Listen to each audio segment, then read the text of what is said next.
Hey, so welcome to Life Hacks with the Tipman. I am the aforementioned Tipman, Tim Thompson.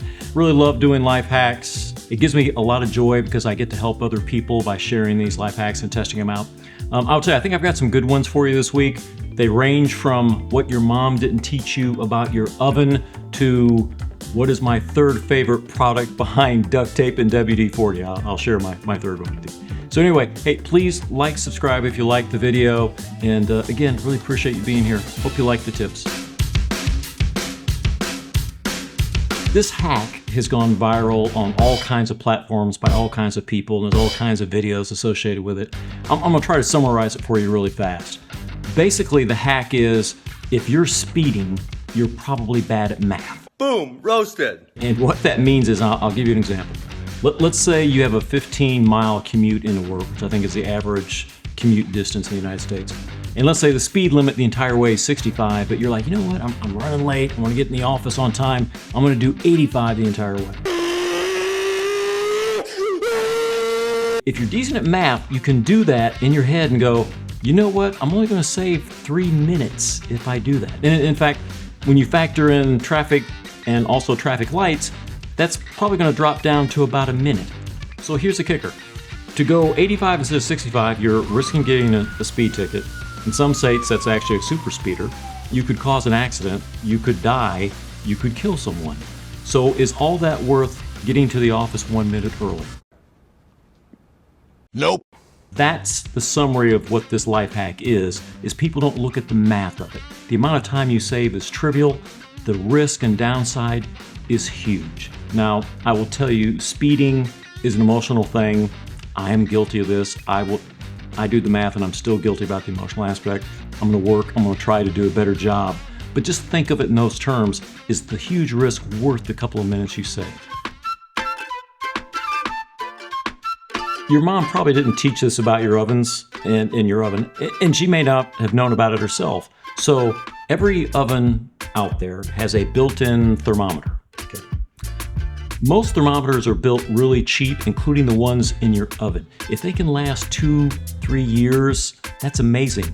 Usually they start losing calibration well before that. So bottom line, your oven thermometer is probably way wrong. So what's the hack? Go up and buy 2 oven thermometers and put them in your oven. You can hang this from the top rack, hang this from the bottom rack. So why do you need 2? Because basically it gives you 3 data points. You have the oven's thermometer and then these 2 so you can see. The other thing is, if your recipe is really precise on the temperature, it's a good idea to have these on each rack because you could have a 5-degree, 10-degree difference between those 2 racks, and depending on the recipe, that can be critical. So I got this hack from Clark Howard, and I'm a huge Clark Howard fan. His web address is down here below. Clark has been around for years. His website's great, has all kinds of great tips on how to save money and not get ripped off. But he actually had one of his listeners call in with this tip, and I was like, man, what a genius tip. And basically what it is, you know, with credit cards, they have all kinds of reward points and everything.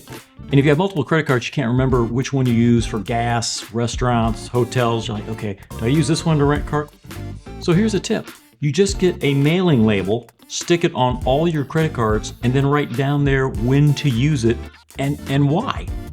I personally like these really small mailing labels, the ones that are like 2/3 of an inch by 1 3/4 of an inch, because they don't really get in the way. But now it's a piece of cake. I pull up the gas station, I look at my cards, I'm like, oh, okay, I need to use this one. This has the best rewards for gas. The pro tip I'll add to this is you need to go back and review this about every 6 months, because credit card companies will change the rewards. They may tell you, they may not, but they will change them, so you need to double check.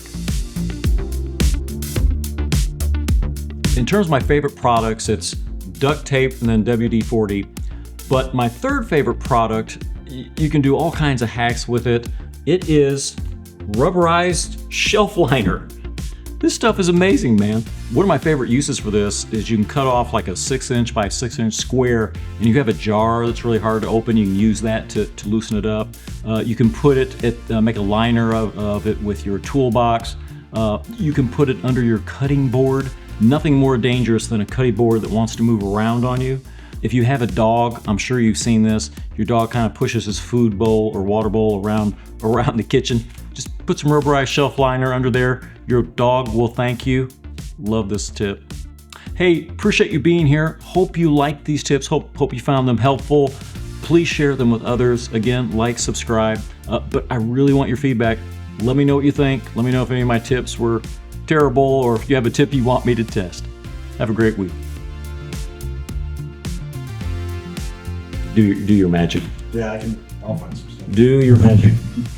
I'm enjoying seeing out. I'm gonna show my credit card. Hopefully I won't get hacked. I'm not showing the number. Gotta build some anticipation.